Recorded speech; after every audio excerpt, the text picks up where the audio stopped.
ఈరోజు వచ్చేసి మా ఊర్లో బొడ్రాయి వేడుకలు చేస్తున్నారు. 2 ఇయర్స్ బ్యాక్ బొడ్రాయిని ప్రతిష్ఠించారు. సో లాస్ట్ ఇయర్ ఏమో 1 ఇయర్ వేడుకలు, ఈసారి 2 ఇయర్స్ వేడుకలు.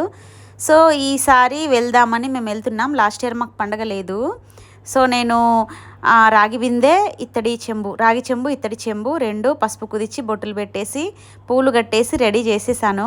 అందరూ ఏమనుకుంటారంటే తెల్లారుజాము వెళ్తే ఎవరు ఉండరు, టకటక అయిపోతుంది, ఉదయం వెళ్తే మస్తు జనాలు ఉంటారు అని చెప్పేసి చాలామంది తెల్లవారుజాము వెళ్ళారు. కానీ మేము ఉదయం 10-10:30 అట్లా పోయినాం. కానీ జనాలు అంతేం లేరు.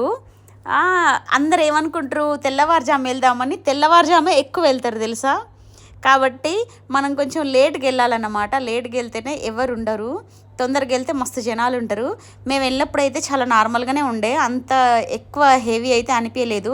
ఆ టైంలో హోమం జరుగుతుంది.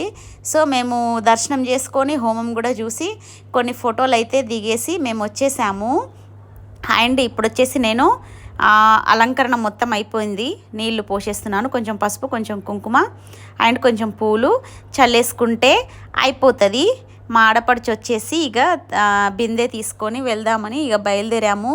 అక్కడికి వెళ్ళాక మా మమ్మీ, మా అక్క అందరు కలిశారు. మేము ముగ్గురం వెళ్తున్నాము. ఆ గుంపులలో మా ఆడపడుచు ఇరుక్కుంది. నేనేమో గుంపులలో పడి టక్కున నీళ్ళు పోసేసి దండం పెట్టుకొని వచ్చేసిన. కానీ మా ఆడపడుచు పాపం ఆ గుంపులలో ఇరుక్కుంది. సో మేము కొబ్బరికాయ కూడా కొట్టేశాము.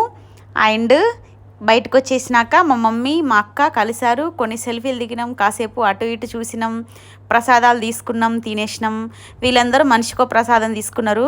నేనేమో మా ఫ్రెండ్ ఉందని చెప్పేసి ఇంకో ప్రసాదం 2 ప్రసాదాలు తీసుకొని 2 మెక్కేసిన అన్నమాట.